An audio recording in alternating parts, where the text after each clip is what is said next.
สวัสดีครับวันนี้กับช่อง Arduino Creatively นะครับแล้ววันนี้ผมจะมาสอนวิธีการเขียนตัวอักษรบนหน้าจอ LCD 20x4 ผ่าน I2C นะครับจะเป็นยังไงเดี๋ยวเราไปดูกันเลย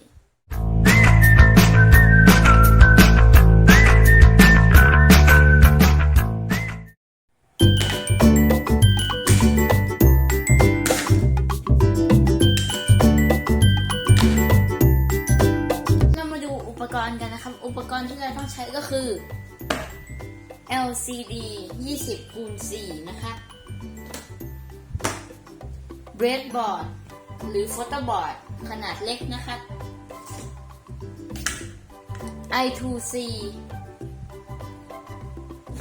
และ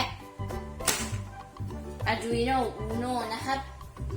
แล้วก็อย่าลืมสาย USB ไว้สำหรับอัปโหลดโค้ดด้วยนะครับต่อมาดูวงจรกันเลยก่อนที่เราจะไปดูวงจรกันนะครับเราจะมาดูความแตกต่างของเจ้า2ตัวนี้กันก่อนนะครับจะเห็นว่าตัวนี้จะมีขนาดเล็กกว่าเจ้าตัวนี้นะครับซึ่งตัวนี้จะมี4แถวและมี20ตัวในขณะที่ตัวนี้มีแค่2แถวและมี16ตัวเรามาดูขากันนะครับขายังใช้ขาเท่าเดิมเหมือนกันนะครับแล้วเราก็สามารถใช้ I2C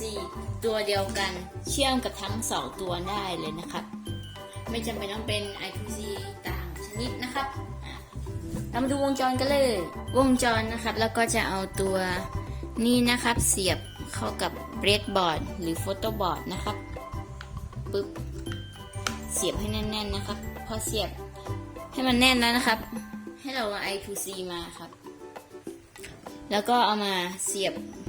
ตรง photoboard ให้ขามันตรงกับตัว LCD นะครับ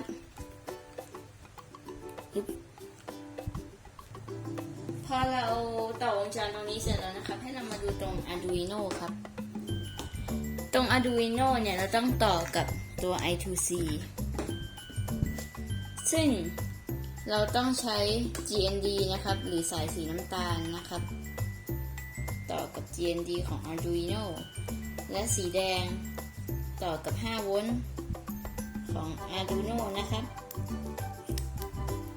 จากนั้นนะครับแล้วก็จะเอา SDA นะครับต่อกับ AC และ SCL ต่อกับ A5 นะครับแค่นี้วงจรก็เสร็จเรียบร้อยแล้วครับเราก็จะมาดูโค้ดกันนะครับโค้ดง่ายๆเลยครับก็จะไม่แตกต่างจากเจ้าตัวLCD ธรรมดานะครับแต่แค่นี้เราต้องมาปรับตรงนี้ครับถ้า LCD ธรรมดานะครับแบบเจ้าตัวนี้เราต้องใช้โค้ดเป็น16แล้วก็ส่วนตรงนี้ต้องเป็น2นะครับแต่ถ้าเราใช้กับ LCD ใหญ่ของเราในโปรเจกต์ของเรานะครับเราต้องมาใช้20แล้วก็มาใช้4นะครับเพื่อเป็นการกำหนดแถวนะครับของเจ้าตัว LCD นะครับแล้วก็ถ้าใครอยากใส่คำหรือเซตเคอร์เซอร์อะไรนะครับก็ปรับแต่งได้ตามใจชอบเลยนะครับแล้วเราก็จะมากดอัปโหลดกันนะครับ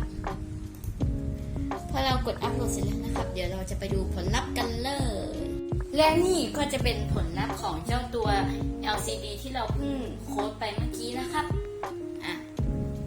ถ้าใครชอบคลิปนี้แล้วคิดว่ามันจะเป็นประโยชน์ของตัวท่านนะครับก็อย่าลืมกดไลค์กดแชร์กด subscribe ด้วยนะครับก็สำหรับคลิปนี้ผมก็ขอจบลงไปเพียงเท่านี้ครับสวัสดีครับ